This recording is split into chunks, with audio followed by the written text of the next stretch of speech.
e eu queria muito que vocês prestigiassem. Ó, Fé Cidadã, já que a gente indica, toda noite o convidado indica um livro, tô eu aqui, que não sou o convidado, tô eu aqui indicando meu livro para vocês aqui nessa noite. O livro se chama Fé Cidadã, é esse aqui, ó, Fé Cidadã. Quem fez o prefácio foi o presidente Fernando Henrique Cardoso, e tem um endosso aqui de vários líderes evangélicos de vários segmentos, o pastor Ed Renekiewicz, a ex-ministra Marina Silva, o pastor Hernandes Dias Lopes, o pastor Carlito Paes, enfim, a missionária Edmeia Williams, um tanto de gente, a ex-ministra, aqui ó, cadê a ex-ministra também, o pastor Ricardo Gondim, a ex-ministra dos Direitos Humanos, a Flávia Piovesan, enfim, uma série de gente, uma série de pessoas que indicam a leitura, que é uma leitura fácil, simples e ao mesmo tempo extremamente pedagógica, fazendo essa conexão que se faz também muito necessária nos dias de hoje. Mas o nosso convidado chegou e aí eu vou chamá-lo. Cadê? Tá aqui. Fazer a conexão e chamá-lo. Pati, me dá uma ajuda E aqui, por favor. aí, irmão? Eu tô ao vivo, mas esqueci o meu caderno ali. E aí, meu irmão? Fala, meu velho, tudo bem?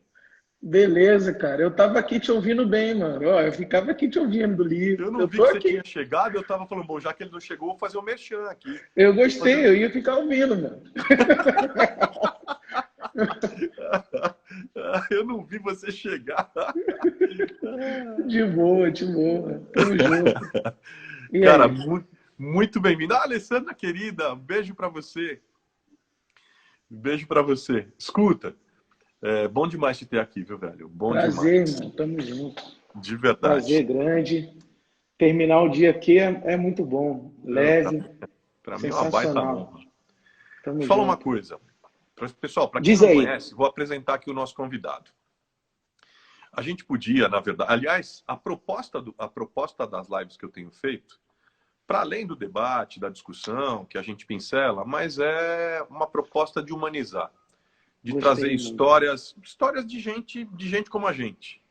Né? Histórias, às vezes as pessoas veem figuras públicas, como nós, como todas as que passaram por aqui, e não sabem que histórias de superação, que histórias, enfim, essas pessoas tiveram na vida. E o quanto essas histórias podem inspirar e o quanto elas nos aproximam. E hoje Uhum. não vai ser diferente. Enfim, nós vamos começar conversando um pouco sobre a conjuntura, sobre a proposta dessa noite. Os tempos pandêmicos são reflexo de um país adoecido, ou de pessoas adoecidas, ou temos um país adoecido, ou temos pessoas adoecidas, mas eu também quero falar muito sobre sua experiência de vida, viu, velho? Sua história Legal, vamos. me inspira, me encanta, e assim, o nosso convidado dessa noite, a gente, com ele, facilmente, a gente podia aqui enveredar para teses e antíteses. Ele é craque. Ele é craque no debate de ideias, tem uma produção intelectual incrível. Ele enfim, é um jovem líder, né? Gosta do bom debate, não foge do bom debate, não foge da polêmica, mas ele é um cara que viveu, como eu disse, que viveu e viu muita coisa nessa vida. E ele não é um cara de ficar só no campo da teoria, apesar Uhum. de ser um cara denso nela, denso na teoria. Nós vamos falar de teoria também, vamos discutir as ideias, mas eu quero hoje apresentar para vocês o Felipe dos Anjos. Para além da amizade que a gente nutre já há alguns anos, para além da admiração que eu tenho por ele é teólogo, pastor, atualmente pastor na Igreja Batista da Água Branca, e tem também, como eu disse a vocês, apesar dos 30 e poucos anos, muita bagagem e experiência de vida para nos contar. Enfim, sem mais delongas, boa noite, bem-vindo, meu queridíssimo amigo Felipe dos Anjos.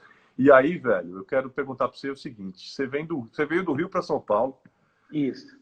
estava atrás dessa correria toda que nós temos aqui, atrás dessa vida frenética da capital paulista, mal completou 2 anos aqui, que eu lembro do dia que você chegou. Eu lembro de quando você chegou. Aliás, eu me lembro de uma conversa que eu estava tendo na padaria, da alegria do Ed falando da tua vinda, falando dos planos todos, falando, olha, eu tô trazendo o Felipe, ele vem para cá, nós vamos fazer isso, isso e aquilo.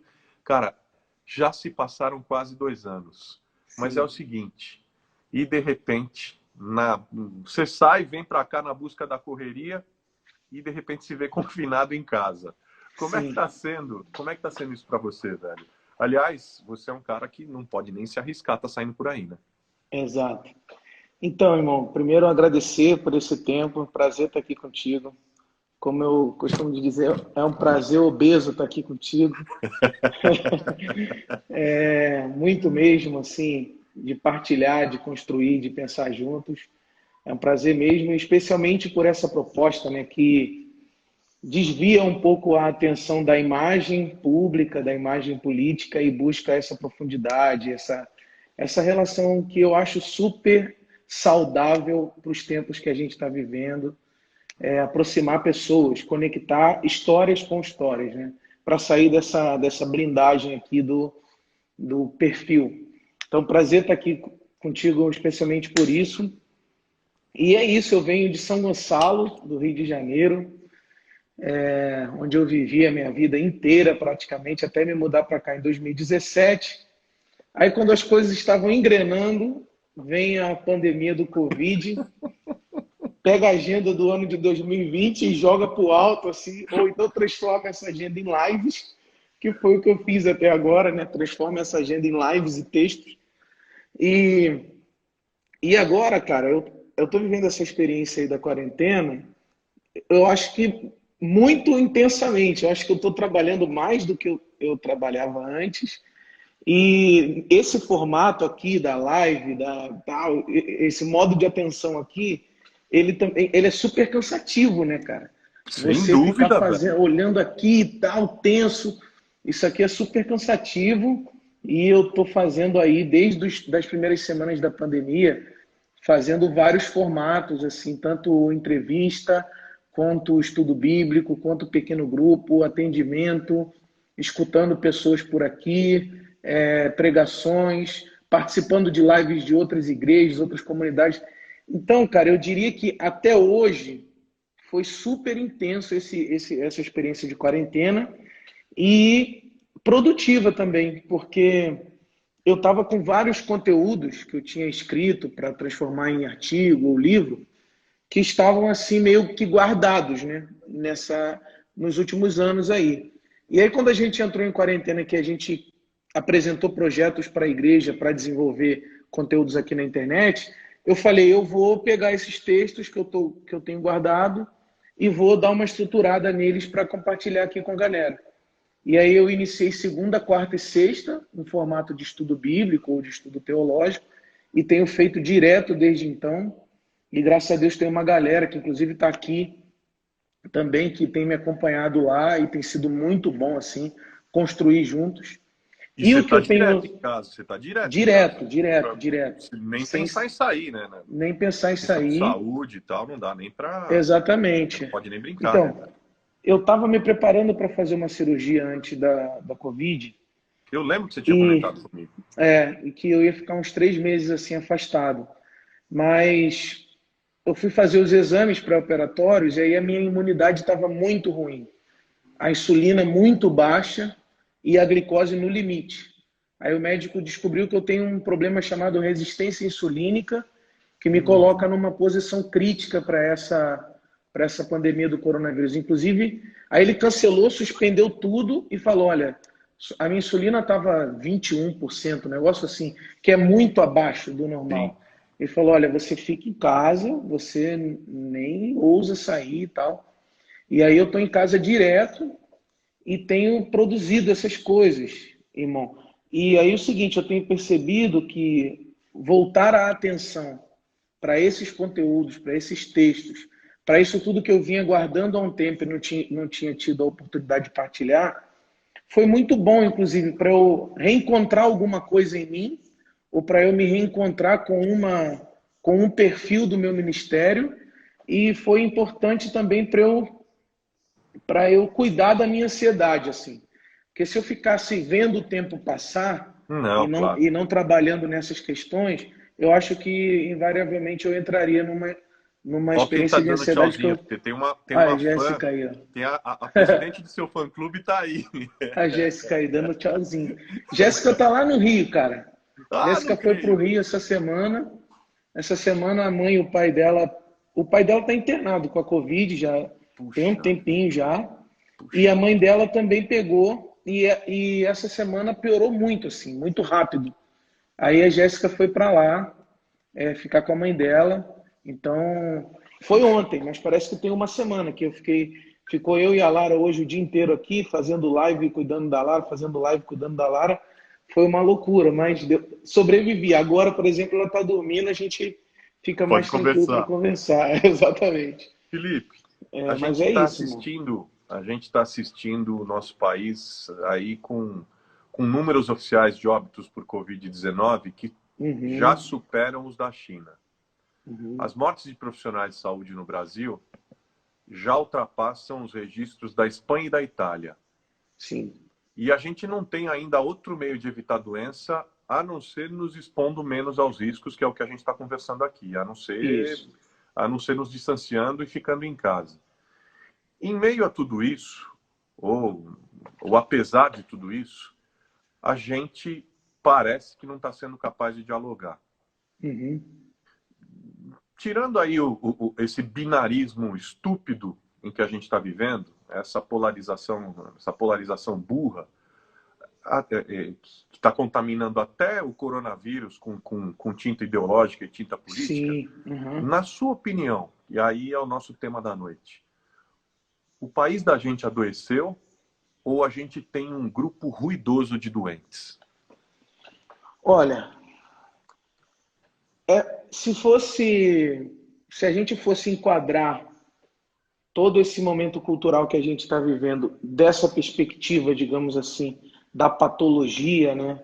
Ou de uma perspectiva da psicologia social ou da psicanálise, que considera alguns fenômenos sociais desse ponto de vista, da patologia, eu diria que antes do Covid, a gente, ou antes da pandemia, a gente vinha adoecendo, assim, enquanto sociedade.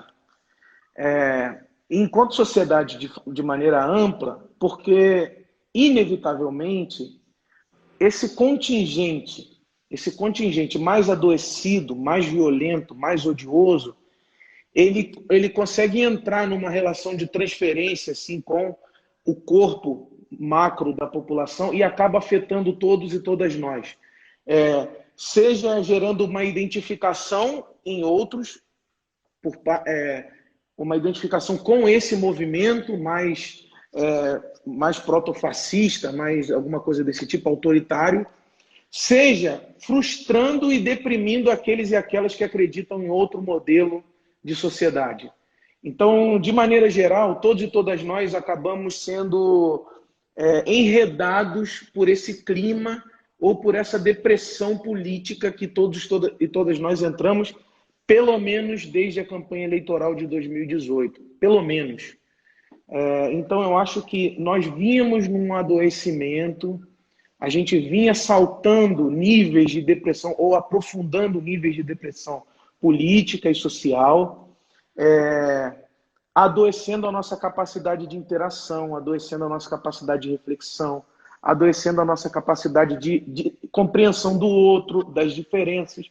A gente vinha nesse processo há pelo menos 2 anos, e o que eu acho que a pandemia faz, ela faz uma coisa meio assim, ela escandaliza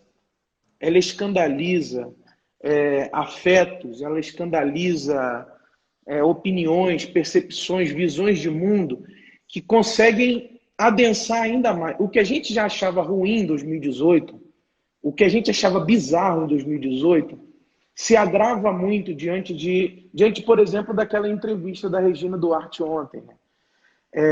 E eu acho que esse modelo, que muitos têm chamado de Estado suicidário, ou de fascismo tropical, fascismo tupiniquim, esse modelo ele tende a enredar a gente em afetos, eu diria assim, afetos destrutivos.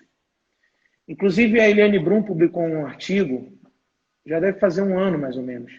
Ela fala sobre os doentes de Brasil.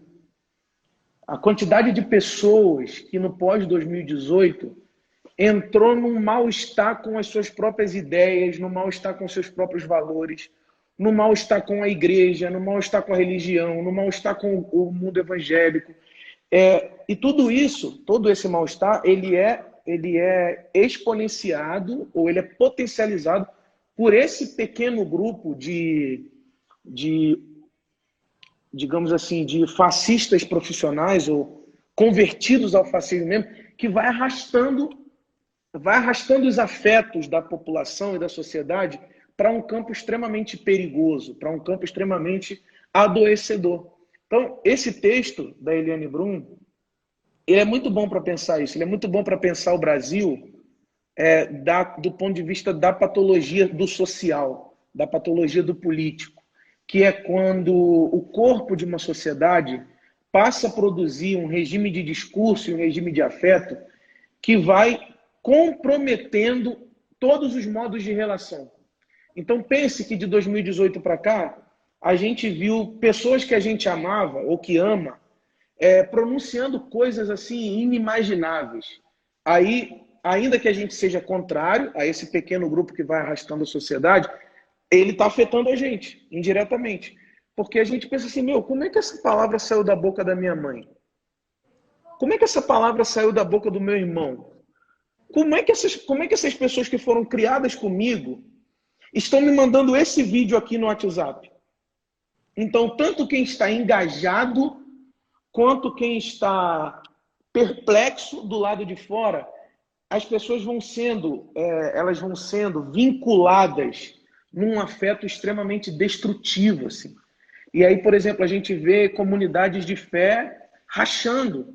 Isso que eu ia te perguntar. Isso que eu ia te E aí, perguntar. sabe? Isso que eu queria te falar. E a igreja? Como é Uhum, que a igreja se coloca, enfim, nesse caldo que a gente tá inserido, né?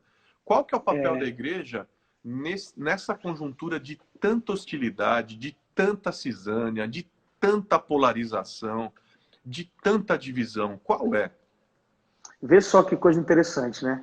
Se a gente olha para a sociedade desse ponto de vista que a gente está falando, da patologia, dos afetos, da vinculação emocional, sabe, dos corpos na sociedade, a religião ganha uma importância diferenciada. Porque olhar a sociedade desse ponto de vista significa perguntar sobre aquilo que é invisível, Uhum. aquilo que é do campo do imaterial, ou seja, das profundidades humanas, que consegue vincular sociedades ou comunidades. Ou seja, é perguntar sobre um elemento com o qual a religião sempre soube lidar, que é o elemento da subjetividade, dos afetos, do desejo, da moral. Então, quando o campo político macro brasileiro começa a se identificar, a se formar por meio de subjetividades, a religião acaba indo muito junto, porque ela sempre fez isso. Então, quando você tem no espectro político amplo um discurso notadamente misógino, notadamente homofóbico, notadamente racista, quando você tem um discurso, por exemplo, claramente persecutório, um discurso que está o tempo todo buscando inimizades, alimentando essa massa deprimente do ser humano. Quando a política começa a se organizar assim, é como se a religião encontrasse um espaço para atuar. É como se os religiosos, os líderes espirituais, os pastores, os teólogos, eles falassem assim, bom, então a política ampla, o poder político está funcionando dessa forma, encadeando discursos nada técnicos, nada científicos, nada materiais, sabe? Então eu vou falar lá, eu vou falar lá com uma vantagem ainda, porque eu sempre soube falar das subjetividades das pessoas. Eu sempre soube falar sobre pecado, sobre culpa, sobre graça, sobre rendição, sobre gratidão. Ou seja, eu sou o campo da sociedade que sempre soube falar sobre subjetividades. E aí acontece um contágio entre a política e a religião no Brasil singular. O Bolsonaro, ele é quase, o discurso dele é muito próximo de discursos de pastores evangélicos que a gente conhece desde a nossa infância, que é um discurso claramente paranoico, é um discurso que vê inferno, vê diabo, vê, sabe, vê demônio em tudo. E a gente conhece esse discurso, a religião sempre trabalhou com esse tipo de discurso. Então, acho que quando os evangélicos percebem isso acontecendo na sociedade e, ao mesmo tempo, quando a política passa a demandar esse modo de agenciar pessoas por meio de discursos emocionais, psicopolíticos, aí há esse contágio aí, essa reciprocidade entre religião e política no Brasil. Não à toa, digamos, as representações hegemônicas do campo evangélico, elas estão todas com o governo atual, elas se identificam profundamente com o bolsonarismo. À medida que o bolsonarismo vai perdendo apoio, por exemplo, o bolsonarismo acaba de perder a base Moro, os apoiadores, os idólatras do Moro. O bolsonarismo acaba de perder essa base. Mas o bolsonarismo vai perdendo bases e quem vai sobrando? Os evangélicos e os olavistas, basicamente. Por que vai sobrando os evangélicos e os militares, os evangélicos e os bolsonaristas? Porque eles têm uma identificação no modo de fazer, vou usar uma expressão que parece negativa, mas é só para ficar dentro do mesmo campo teórico que a gente está abordando. Eles têm um modo semelhante de fazer massa, de fazer multidão, de agregar pessoas. E o modo semelhante entre o bolsonarismo e o evangélico de agregar pessoas é a psicopolítica do processo, sabe? É um discurso que vincula as pessoas não pela técnica, não pela democracia, não pelo direito, sabe? Não pela linguagem jurídica, mas é um discurso que linka pessoas pela linguagem mítica, pela linguagem religiosa, pela linguagem que gerencia a subjetividade. Não à toa, desde sempre, a referência mais básica com a qual o grupo bolsonarista passa a nomear o Bolsonaro é mito. Não é uma coincidência. O fato dele ser um mito indica o tipo de discurso que está circulando. E o tipo de discurso que está circulando é um discurso de identificação das subjetividades. E a religião sempre soube fazer isso. Então, aí, né, para isso acontecer bem, para isso amalgamar bem, você precisa de pelo menos dois elementos que a matriz evangélica brasileira maneja bem. Primeiro, que é a ideia de um inimigo, como é que eu posso dizer? De um inimigo ideológico. A esse papel, a esquerda, os movimentos mais radicais à esquerda, eles são identificados assim. Bom, a gente precisa livrar o Brasil da esquerda. Então, o campo assim difuso da esquerda é percebido como um inimigo ideológico. E aí, dentro desse inimigo ideológico, tem uma outra questão assim, que é central, tanto para o discurso evangélico quanto para o discurso bolsonarista, que é a questão de gênero, que é o quanto esses dois discursos se identificam com um machismo estruturante assim, do processo político. Tanto que você sabe e conhece, inclusive, melhor do que eu, os funcionamentos dessa máquina. É uma máquina que pensa como homem. Ela se estrutura como um supermacho. E aí todos os desvios de gênero, eles são enquadrados como um perigo, como algo que a gente deve ficar à espreita. Então, isso faz com que esses discursos, como a mamadeira de falo, né?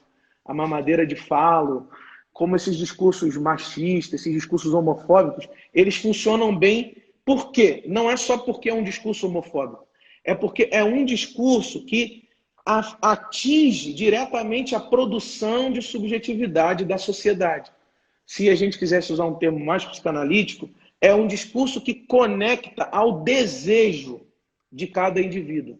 E aí, uma vez que você já está com o discurso conectado ao desejo, você consegue destinar esse desejo a um ódio mais amplo. Você consegue dizer assim, olha, tá vendo? É aquela pessoa ali que a gente deve eliminar, é aquela pessoa ali que a gente deve silenciar, é aquela pessoa ali que a gente deve censurar, ou é aquela pessoa ali que a gente deve linchar. Se ela se converter de volta a gente, aí tudo bem. Mas se ela continuar mantendo uma postura denunciatória do nosso grupo, aí a gente chama de traidor, que é o que estão fazendo com o Sérgio Moro exatamente agora. O Sérgio Moro, que era uma espécie de ícone inderrubável, ele virou comunista, o Sérgio Moro virou comunista. Olha, o grupo da família me mandou uma foto, uma fake news do Sérgio Moro. Cara, o Sérgio Moro virou um agente, cara, infiltrado da esquerda no governo. Eu falei, gente, o Sérgio Moro, gente. O Sérgio Moro era a figura perfeita do que estava acontecendo. Ele virou isso. Por quê? Porque é um traidor. E todos, né, todos os que se desidentificaram com o bolsonarismo, eles foram categorizados assim. São traidores, sim, são hereges, são, sabe? É isso. E essa coisa é toda simbolizada na palavra comunista. Tanto é que quando você pergunta para as pessoas, mas o que é comunista? O que é comunismo? Elas não sabem identificar o que é. Mas elas têm no imaginário que comunismo está ligado a tudo que há de ruim ou a tudo que contraria a lógica daquilo que pensa o meu mito ou o meu líder, enfim. Isso. Mas quem te ouve falando, velho, quem escuta você, quem vê sua elaboração, quem te lê, né, não tem a menor ideia de onde você viveu e de como você cresceu. Conta pra gente como é que foi crescer em meio a católicos, evangélicos e religiões de origem africana. Legal. Conta esse caldo aí. Cara, essa é uma das perguntas que eu mais gosto. Porque essa pergunta livra a gente de algo que a nossa tradição cristã nos ensinou a ficar atento com essa coisa. Que é a tentação de transformar pessoas em imagens. Ou seja, roubar a profundidade das pessoas, a história. Aquilo que explica por que ela fala o que fala e tal. Então, assim, eu cresci a minha mãe era evangélica, aquela época, pentecostal, evangélica pentecostal, que vem de uma família da Assembleia de Deus e depois vai para a Igreja Nova Vida, que é uma neopentecostal semelhante, é do Macalister. A Nova Vida é do Macalister. Exato. Isso bem. Então, a minha mãe sai da Assembleia de Deus e vai para a Nova Vida, então é uma mulher pentecostal, do pentecostalismo clássico, depois do neopentecostalismo. A minha avó é uma católica, uma católica praticante mesmo, assim, de fazer missa em casa, novena, Legião de Maria, tudo que você possa imaginar, uma mulher católica praticante. E toda a minha vizinhança, ou a maioria da minha vizinhança, de amigos e amigas de religiosidade de matriz africana, porque se tratava de uma periferia do Rio de Janeiro. E uma periferia do Rio de Janeiro, antes dos anos 90, era uma periferia de matriz afro-brasileira. As religiosidades ali eram essas. E eu sou criado ali, no meio desse possível conflito, mas vejo que os atores ali, a minha mãe, a minha avó, os meus vizinhos, eles conseguem sintetizar de uma maneira diferente as diferenças. Eu sempre ouvi o discurso protestante dizendo que a gente tinha que ter cuidado com os idólatras, que os católicos são idólatras e tal. E eu sempre vi a minha mãe muito gentil, muito generosa, muito respeitosa da diferença religiosa da minha mãe. Então, assim, isso me encantava. Enquanto eu ouvia a liderança protestante dizendo que a gente tinha que ter um pé atrás, criando justamente esse espectro aí da inimizade, né? Porque é isso que a gente está falando. Cuidado com os católicos, eles são idólatras. A minha mãe me ensinava a generosidade com a minha avó, mãe do meu pai. Então, ela não entrava numa treta aberta com a minha avó. Ela respeitava a minha avó. E isso, inclusive, foi o testemunho pelo qual meu pai veio se converter anos mais tarde. O modo como a minha mãe administra esses possíveis conflitos aí. E E ao mesmo tempo, assim, por causa da relação de amizade com muitos dos meus vizinhos, a minha mãe nunca foi aquela pessoa que chegou para mim para demonizar as práticas religiosas dos meus De vizinhos, quem quer que fosse. porque minha mãe tinha uma relação de afeto com eles, e o afeto que ela tinha por eles numa comunidade, né, chamada Bairro Almerinda, um lugar de muitos conflitos, um lugar de conflitos religiosos. E com isso eu aprendo, basicamente, assim, que eu estava pensando hoje, que é o seguinte: o meu contexto me ensinou a respeitar a pluralidade, ou a ver valor, a positivar a pluralidade, ou a diversidade. Eu sei que é possível pessoas que pensam de forma radicalmente diferente, eu sei que é possível que elas convivam bem, que elas não se agridam, que elas não se destruam, que elas não se matam. Eu sei que isso é possível, porque eu vi isso acontecendo. E isso é possível desde que a gente não imponha um afeto destrutivo antes de conhecer a história das pessoas, que é o que está acontecendo hoje no Brasil. Quando a gente diz assim, não, essa pessoa que me importa, inclusive antes de eu saber o que ela crê, o que ela pensa, qual é o partido dela, qual é a igreja dela, ela me importa como pessoa e eu acredito na possibilidade de construir uma convivência com ela.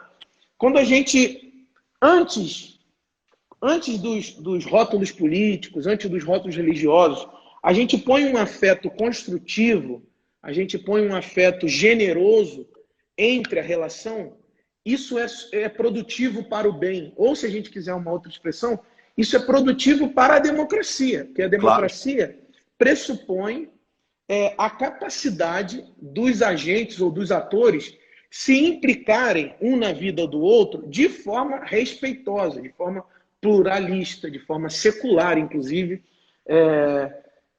Eu vou dizer uma palavra mais jurídica, de forma condecorosa. Ou seja, nós apostamos no modelo político que dependia ou depende da nossa capacidade de convivência com a diferença. Isso eu aprendi muito na minha infância. Aprendi, inclusive, que essas religiosidades aí, que se respeitam, é por causa delas que as pessoas não morrem na mão das violências que são comuns nas periferias desse país. O que eu quero dizer é que se não fosse essas experiências religiosas aí, muitos outros amigos meus teriam morrido por causa dessa violência, por causa da violência que se encontra na periferia. Então a religião Você aí... acredita que por causa desse caldo presente, especialmente na periferia, esse Uhum. caldo de convívio interreligioso, isso é capaz, isso é vamos dizer, uma teia, uma rede Uma de rede. proteção com relação à violência. Mas eu fico pensando por Perfeitamente. outro lado, assim, você, filho de uma assembleiana, filho de um não cristão, de alguém que, Uhum. enfim, não cria em nada, De um católico, como é? Um católico nominal. Meu pai de um era católico tipo católico nominal, nominal. neto de uma católica fervorosa. Como é que você foi Fervoroso. parar com 8 anos de idade na Igreja Batista? Então, é uma ótima conexão. É uma ótima conexão. Justamente porque a igreja sempre fez a rede de proteção social que as autoridades políticas não fazem na periferia. Isso significa o quê? Concordo, Que uma igreja batista concordo. da minha cidade tinha um trabalho missionário no meu bairro. E eles levavam esporte, Ah, fundamentalmente esporte, e educação complementar ali para aquelas crianças. Eu, inclusive, era uma delas. E aí tinha um campo, assim, lá no alto da comunidade, e todo sábado tinha um futebol lá. E aí eu, com 8 anos de idade, né, muito, muito apaixonado pelo futebol, inclusive uma das minhas memórias mais antigas tem a ver com a Copa de 94. Eu assisti na Copa de 94 com meu avô. Meu pai não gostava de futebol. Eu costumo dizer que meu pai era tão cético que nem nos deuses do futebol ele acreditava. Aquela época. E aí, então eu era muito fissurado em futebol e eles tinham um trabalho missionário e social por meio do esporte. Aí eu fui lá E uma das poucas coisas que eu lembro, assim, é que eles falaram, no final eles davam um folhetinho, dava comida pra gente, lanche e tal.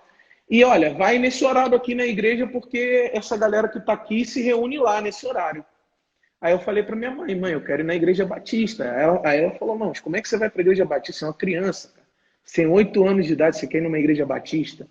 Aí eu enrolei lá com a minha mãe e a minha vizinha, para eu ir com a minha vizinha na igreja batista, e não saí de lá até hoje, não saí da igreja batista até hoje. Coisa. E aí depois ainda arrastei a minha mãe para a igreja batista, depois que eu plantei uma igreja lá em São Gonçalo, a minha mãe foi ser membro da minha igreja. Aqui, ó, o irmão ali acertou, ó. A organização era Embaixadores do Rei, que era uma Embaixadores do organização de Rei. Eu me meninos. lembro disso também. E olha que eu sou Então, pentecostal, e como eu me lembro dos Embaixadores do Rei. então, E eles que. aliás, se teve uma coisa impressionante. A oportunidade que eu tive ao longo de todo esse último ano de ser secretário de esportes aqui na cidade, eu vi de perto essa força, essa potência transformadora, socialmente transformadora que é o esporte. Certeza. É impressionante, cara. Assim, eu até brinco, né?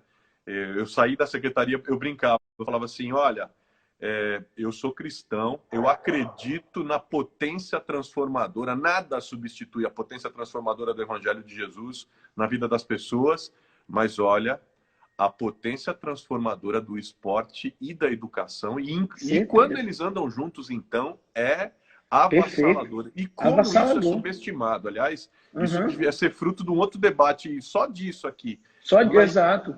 agora, outra coisa. Assim, a gente estava falando da tua vivência num Isso. espaço periférico, com a convivência com várias religiões, né? A compreensão que você tem de vida também não está limitada só a esse aprendizado que você teve. Uhum. Você viveu muito tempo em uma favela na região metropolitana do Rio de Janeiro. Eu imagino que você tenha tido parceiros, amigos, amigas que foram se perdendo ou que Sim. foram perdidos de maneira muito dolorosa. Acho que até em algum momento você deu um toquezinho nisso, né? Sim. Você guarda essas lembranças? Certeza, certeza. Olha, mestre, eu tenho uma. A minha obstinação em tentar entender a relação da religião com a violência, que eu diria que é o maior tema assim da minha pesquisa, eu acho que vem daí, sabe? Vem de ter visto. Eu perdi muitos amigos na minha infância, adolescência, né? Adolescência, e eu tinha certeza que se eles tivessem recebido uma outra abordagem, uma outra oportunidade social e até religiosa, provavelmente eles estariam vivos até hoje. Assim. Eu tenho pelo menos 4 memórias muito fortes da minha adolescência. Um dos meus amigos, que foi membro também dessa Igreja Nova Vida, que a minha mãe foi membro há muito tempo, ele é desaparecido até hoje. Assim. A milícia desapareceu o corpo dele. E isso me marca muito a luta, o desespero da mãe dele, da Sandra, até hoje. Eu lembro dela gritando, chorando, orando, perguntando para Deus, pedindo ajuda para a comunidade, porque o Felipe, o filho dela, foi desaparecido e a milícia desapareceu ele. Eu guardo 3 cenas fortes assim de morte mesmo, uma pelo tráfico de drogas. Eu perdi um amigo, assim, eu vi, né, ele sendo assassinado. Os caras passaram de moto, dando tiro para dentro de tipo um bar que a gente estava sentado jogando cartas ali numa esquina lá de casa, fechado ainda, era de tarde isso. E o pessoal passou, tinha uma mesa de concreto, onde a gente ficava brincando de tazo, jogando tazo um em cima do outro assim. Passaram atirando nele, ele tinha 17 anos, estava devendo dinheiro na boca. Eu tenho a cena dele, a forma como o corpo dele ficou depois de ser alvejado. Uma das primeiras mortes que eu vi foi do Sandro, que era um cara mais velho que eu. E a casa que eu morava tinha um muro que dava para uma vila, tipo um pequeno cortiço assim. Aí eu lembro que eu ouvi os tiros, eu subi no muro, quando eu olhei, eu devia ter uns, sei lá, 12, 13 anos. Quando eu olhei, o Sandro estava lá, morto. E era um dos caras assim mais alegres da rua. Assim. Nem foi apagamento. Então, voltei aí, né? Deu uma Voltou. caída. Deu uma travada. Eu convivi de perto com isso e, e com certeza, se esses meus amigos, todos jovens, negros, extremamente pobres, se eles tivessem tido outra oportunidade, por exemplo, como as que eu tive, porque eu, como um dos poucos jovens brancos do lugar onde eu morava, eu tive escola, porque eu tive uma bolsa de estudos numa escola católica, então eu estudei. Eu me engajei com a igreja muito cedo e eu era muito engajado com a igreja, então eu passava muito tempo com a igreja, na igreja. E eu não levei a maioria das duras e a maioria dos corres que os meus amigos levaram da polícia, por exemplo. Por exemplo, quando a polícia fazia uma batida na comunidade, raramente os caras me agrediam, raramente me tiravam como um possível criminoso ali, entendeu? E também tem uma outra coisa. Os meus amigos mesmos não me envolviam em algumas coisas por temor da minha relação com a igreja. Eles falavam, você é crente, não se mete nisso não. Você é crente, você é religioso. E é verdade, as periferias, mesmo hoje, têm muito respeito por essa questão Com religiosa. certeza. Com Muito. certeza. Então eles falavam, não, sua mãe é crente, sua mãe é uma mulher de oração, sua avó é da igreja também, então você não se mete nisso aqui não, você não se mete nessa. Então, de certa forma, eu tive oportunidades de não morrer. Então, tive muitas. Só o racismo, só o elemento do racismo social, estrutural, ele já me tira dessa rota aí de morte.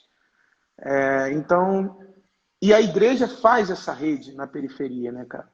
Mas Faz. não dá Não, para salvar. a presença da igreja na periferia é importantíssima, né? Ela chega onde o Importantíssimo. Estado não chega. Vários estudos sociológicos mostram, né? Sim, A presença da importantíssimo. igreja, o quanto ela organiza, né? O quanto ela tem impacto na dimensão da violência, o quanto ela Sim. tem de influência na melhoria dos índices de analfabetismo, enfim, Uhum. o quanto ela essa potência civilizatória que ela tem Uhum. nesse espaço, né? A igreja E você tem um outro lance também, né? Com relação à igreja. Porque você, além do interesse pelo estudo da religião, pela teologia, a música também sempre foi muito presente na sua vida, né? E, Sim, total. enfim, a gente sabe, eu também fui nascido, fui criado na igreja, né? A gente sabe que isso é caldo cultural da igreja, né? O Sim. Ministério do Louvor é sempre muito presente, é sempre muito vivo. Mas quando é que você teve mais tempo para se dedicar a aprender música? Aqui é uma curiosidade, quem é que foram teus professores?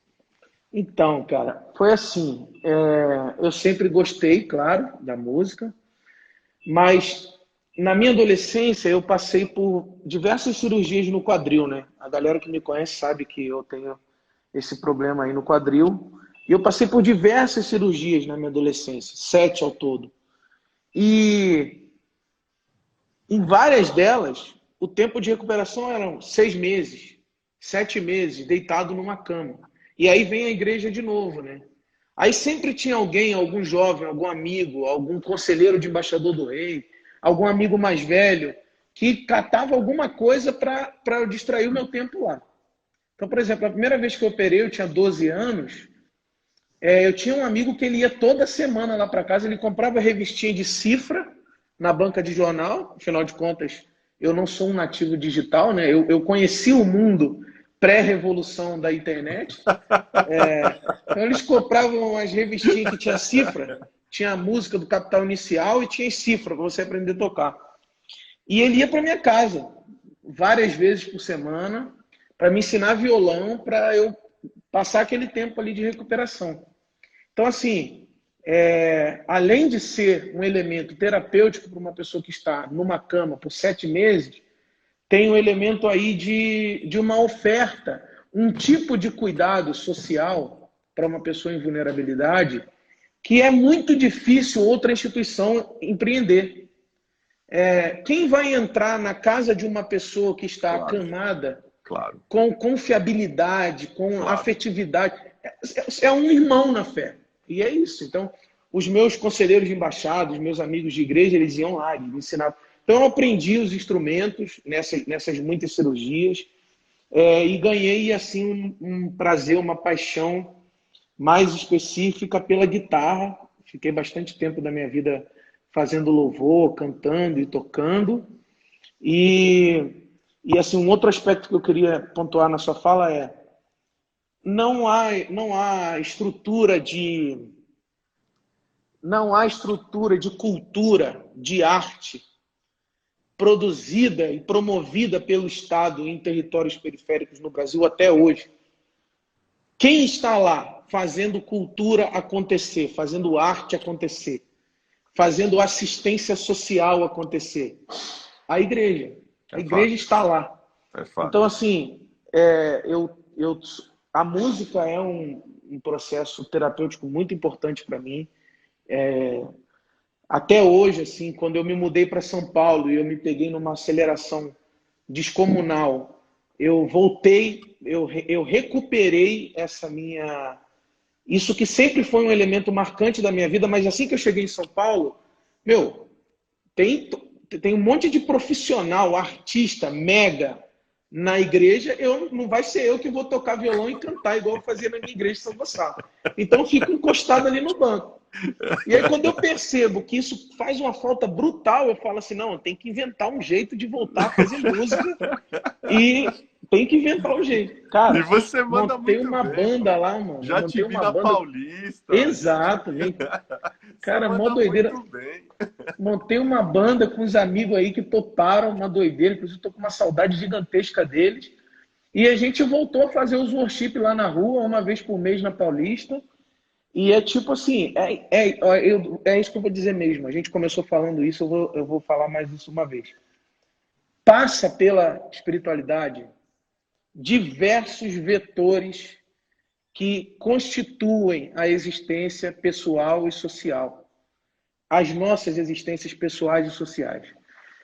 A religião é o que é enquanto força histórica, civilizatória, enquanto força espiritual, força política, porque passa por ela diversos elementos que constituem a existência, que fazem a existência de um ser humano possível.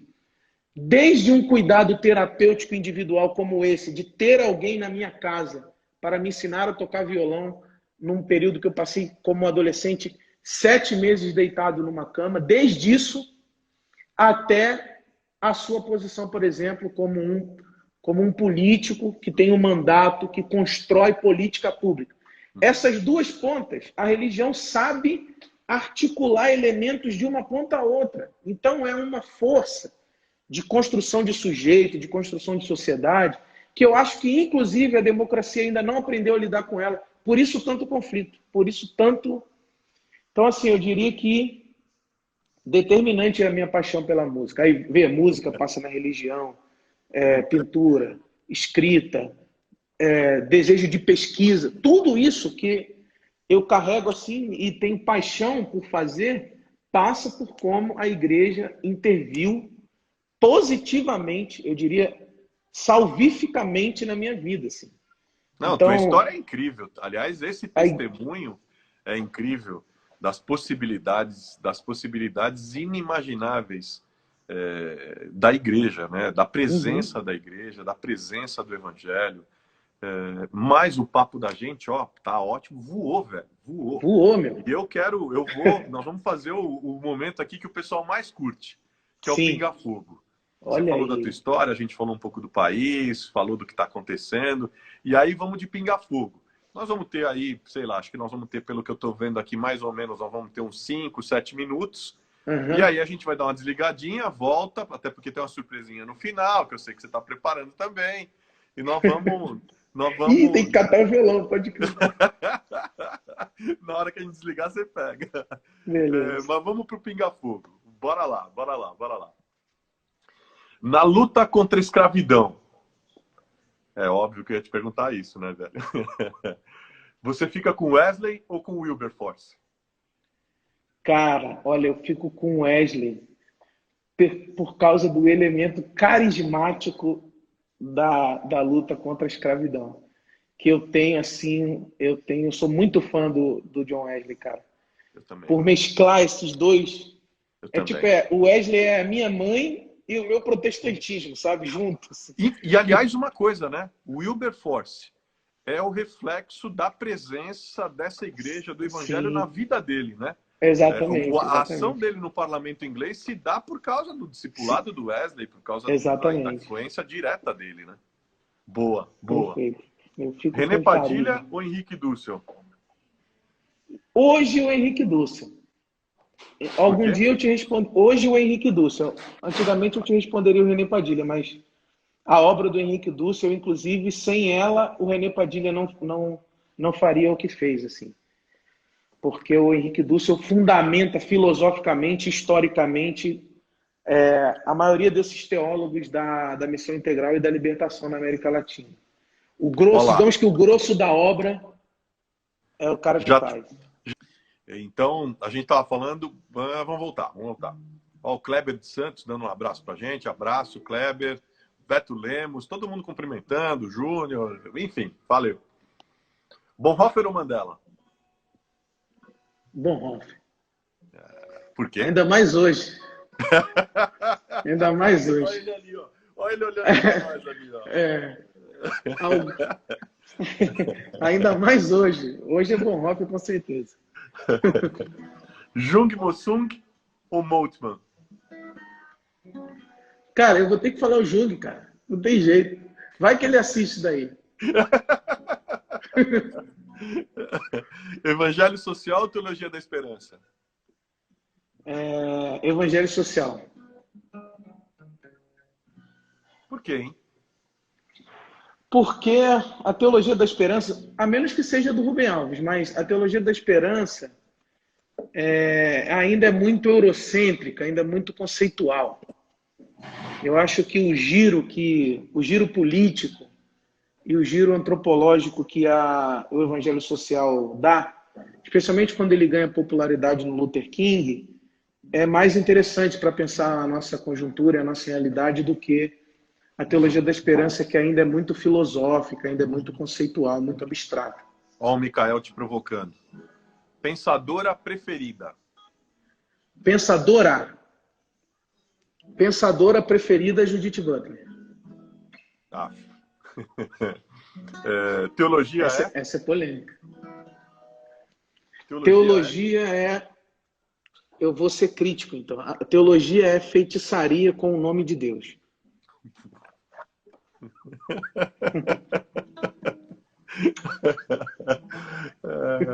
Ser branco na favela Ainda que seja na favela, é receber todos os privilégios de ser branco no Brasil. Ser negro na favela Ser negro na favela é ser o corpo matável, o corpo sacrificável. Ser o corpo sacrificável. Vida devocional ou pregação de domingo?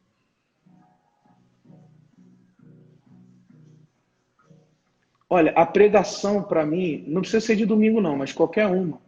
A pregação para mim é uma prática, é uma exploração espiritual interessante. Então, para eu ir para dentro, eu preciso falar. Não necessariamente pregar, mas eu preciso ir para fora, entendeu? Então, a linguagem que me conecta mais rápida e profundamente a Deus é a conversa com o outro. Fé Tô pegando as provocações que estão aparecendo aqui na tela. A fé é um salto num abismo que te olha todo dia, assim, e fala para você saltar. Um abismo te olha todo dia e diz, vem. E você vai na fé. Igreja Igreja é redenção. Igreja é redenção de histórias, redenção política, redenção social. Igreja é redenção. Ó, o Michel Lira. O Michel Lira. Igreja no parlamento é? Igreja no parlamento? Igreja no parlamento é perigoso. A menos que você esteja falando das pessoas ou das experiências de fé. Se você estiver falando da organização, igreja no parlamento é perigoso. Se você estiver falando das pessoas e da fé das pessoas, igreja no parlamento é oportunidade. Pregação expositiva ou mensagem devocional? Pregação. Pregação expositiva. Carne seca com abóbora. O que te lembra? Carne seca com abóbora me lembra minha casa, minha mãe, meu pai, minha família. Minha avó, lembra muito a minha avó, carne seca com abóbora. Rock ou música eletrônica? Rock pesado. Grave, rock grave, distorção, muita, bastante. Red Hot Chili Peppers ou Foo Fighters? Ih, gente, aí é difícil, hein? Rapaz, aí é difícil demais, cara. Hoje eu vou ficar com Red Hot. Ó, o Hernani Júnior. Time do Rio e time em São Paulo. Vasco da Gama no Rio e em São Paulo. Já que falou em Vasco da Gama, Roberto Dinamite ou Romário? Ih, gente, eu só vi o Romário, então eu vou falar o Romário. Vou falar o Romário. E algo que te fez muito alegre, algo que te fez muito feliz é? Ou cara, que algo que me fez muito feliz, cara, foi a virada do Vasco em cima do Palmeiras aqui o estádio aqui, irmão. Me lembra aí. O Municipal. O Allianz. O Municipal, anos 2000. Ah, o Pacaembu. Pacaembu, ano 2000, Vasco e Palmeiras. Final da Copa Sul-Americana, o Vasco ganhou de virada 4-3. Saiu do primeiro tempo perdendo por 3-0. Todos os meus vizinhos foram no portão da minha casa me xingar, que eu era o único vascaíno da rua. E quando o Vasco virou o jogo, eu fui sozinho gritando pela rua, loucamente. Esse dia foi histórico. Oh, mas eu me vinguei, porque em 2012, lá no Pacaembu, eu não sou palmeirense, sou corintiano. Nós derrubamos o Vasco aqui na semifinal da Libertadores, cara. Aquela defesa salvadora do Cássio. Salvadora. Então, a gente tá falando do Romário. Se fosse o Romário, o Cássio não pegava. Porque o Romário ia dar um toquezinho por cima, assim, ó. O Romário ia dar um toquezinho por cima, o Cássio ia ficar vendo estrela. Cara, mas era o Diego Souza, para sua sorte era o Diego Souza. Cara, eu vi o Diego Souza quando ele matou aquela bola, foi na direção do Cássio, eu falei, meu Deus, tava 0-0 ainda. Eu falei, meu Deus, acabou tudo. O Cássio fez o milagre e aí o resto é história. O resto é história, exatamente. Tinha que ser predestinado. Olha o nosso amigo querido aí, o Ricardo Podman, falando, ele tá falando tá defendendo o tricolor, falando vivo Tele Santana. Bom, eu também era fã do Tele, viu, velho? Monstro. Eu também era. Vamos em frente. O Brasil tem mais loucos, ignorantes ou irresponsáveis? O Brasil tem mais irresponsáveis. Por quê? O Brasil tem mais irresponsáveis porque atualmente não é por falta de informação e nem de proposição que as pessoas insistem em errar. É porque elas não se identificam no lugar do outro, ou seja, elas não respondem pela existência do outro. Ou elas não respondem ao que a existência do outro exige politicamente. Informação ela tem, disponibilidade de gente para ensinar, para construir, ela também tem, mas ela não tem vinculação profunda, ética, existencial com o outro. Então ela fala assim, eu vou para a rua mesmo, dane-se. Olha o mestre Gedeon aqui também, ó. Mestre Gedeon. Deve estar provocando alguma coisa aí, hein? Gedeon ainda não, ainda tá sorrindo, ainda. Agora, fazer teologia, sem dúvida nenhuma, também é fazer política. Sim. Partindo desse princípio, sua fala é mais teológica ou sua fala é mais política? Não, a minha fala é teológica política. Não é possível fazer teologia a partir das nossas tradições sem que isso tenha uma implicação prática na forma como a gente organiza o poder e as existências na cidade ou no espaço público.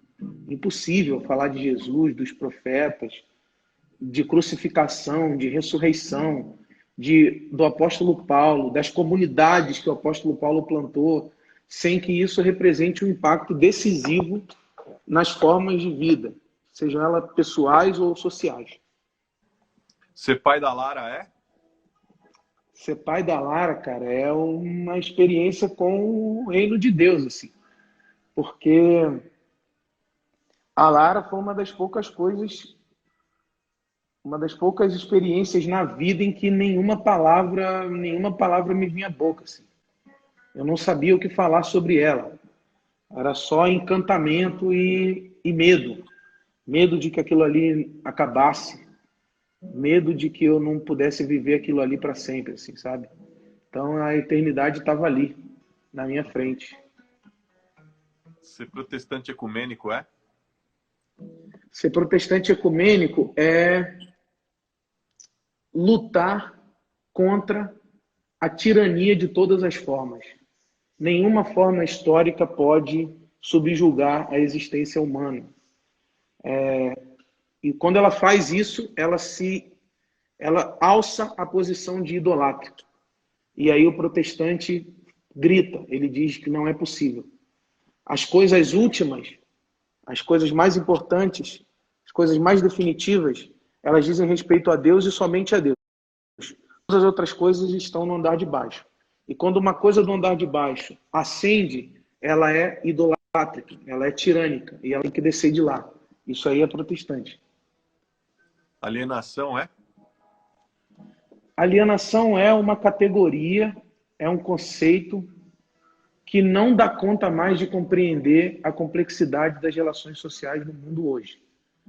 As pessoas não são apenas as pessoas não estão alienadas. Por exemplo, no caso do bolsonarismo, como diria o Reich, né, que é um cara que estuda a psicologia das massas do fascismo, ele diria que as pessoas não estão alienadas no fascismo. Elas desejam o fascismo, e esse é o problema.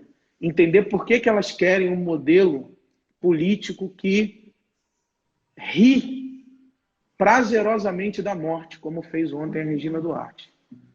Então, a alienação é um conceito que não ajuda mais a gente a entender por que as pessoas desejam o mal. Que elas não estão apenas enganadas, elas querem isso. E isso é o terror do nosso tempo, né? A genialidade está? A genialidade está na relação. À medida que você encontra pessoas que te ajudam a desenvolver seus potenciais. Pandemia é?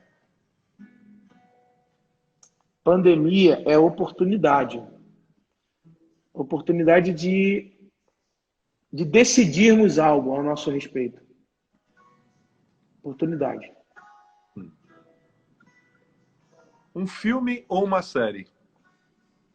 Cara, certeza que é Game of Thrones. Certeza, né? É bom demais, né? Nossa. Faz muita falta, hein?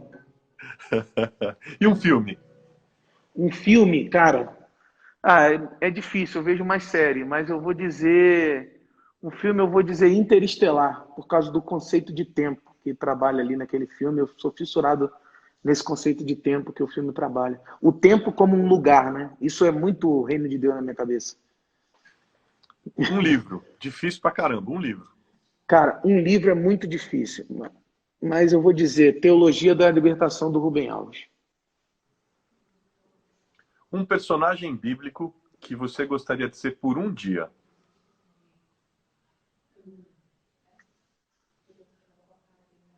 Eu gostaria de ser por um dia. Eu gostaria de ser Paulo por um dia, cara. Eu ia perguntar para ele que treta era aquela que ele estava desenrolando com Pedro.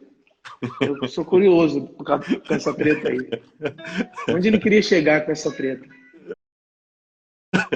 Eu queria ser Paulo, só por isso.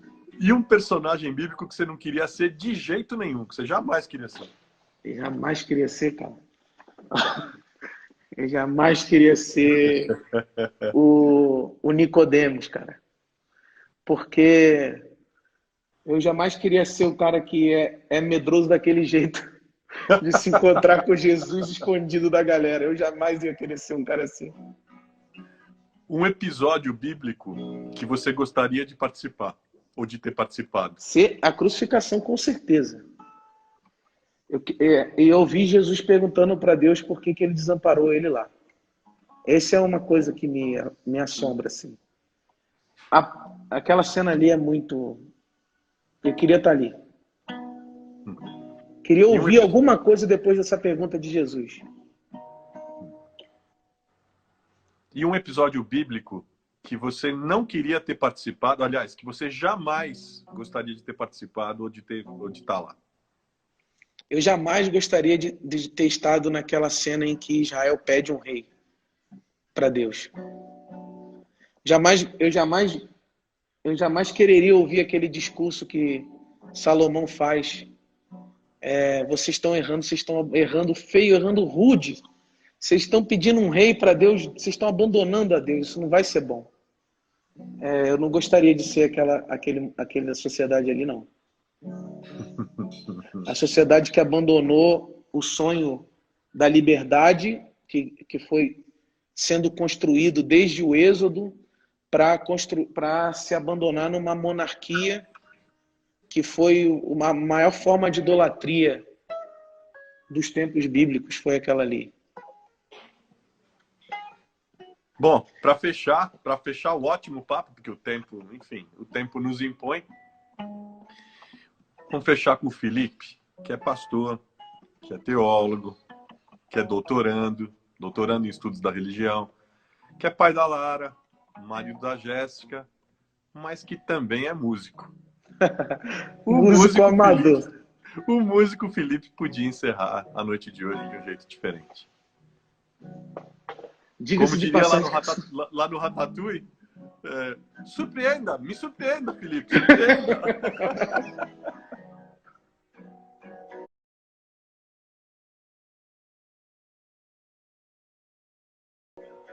Vou cantar uma música chamada Emaús, que é uma música que... Vamos aqui. Quem é esse que vem nos abraçando? Quem é esse que vem nos constrangendo com o olhar? Ele é tão sábio, ensina em amor. Ele é tão manso, cuida dos corações. Quem é esse que vem nos abraçando? Quem é esse que vem nos constrangendo com o olhar? Ele é tão sábio, ensina em amor.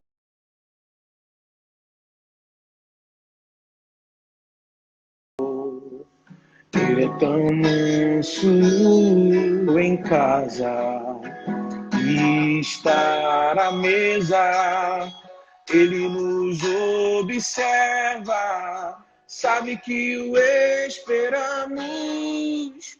E ao partir o pão, os nossos olhos se abrem e reconhecemos quem tu és. E ao som da tua voz, os nossos corações queimam de amor, queimam de amor. E ao partir o pão, os nossos olhos se abrem e reconhecemos quem tu és. Amor, queimam de amor. Nós arrumamos a casa perfumamos ela toda, nós preparamos a mesa. Tome o lugar de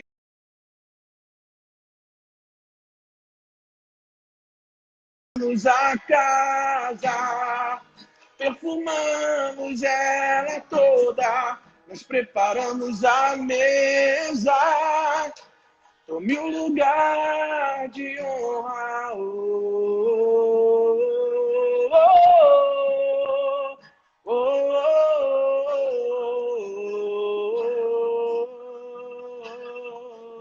oh.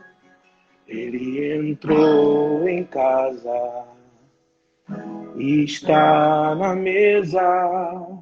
Ele nos observa, sabe que o esperamos. E ao partir o pão, os nossos olhos se abrem e reconhecemos quem tu és. E ao som da tua voz, os nossos corações queimam de amor, queimam de amor. Nós arrumamos a casa, perfumamos ela toda, nós preparamos a mesa. Tome o lugar de honra, nós arrumamos a casa, perfumamos ela toda, nós preparamos a mesa. Tome o lugar de honra, tome o lugar de honra. Oh.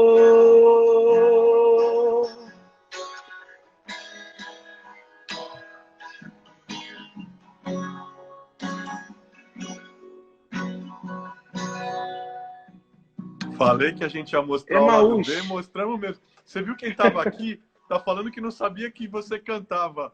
Henrique Vieira tá aqui. Pelo amor de Deus, cara. É que eu não era gospel com o Henrique Vieira. O Henrique Vieira não é gospel. Eu sou gospel. O Henrique Vieira não é gospel. Eu sou worship. O Henrique Vieira não é worship. Entendeu?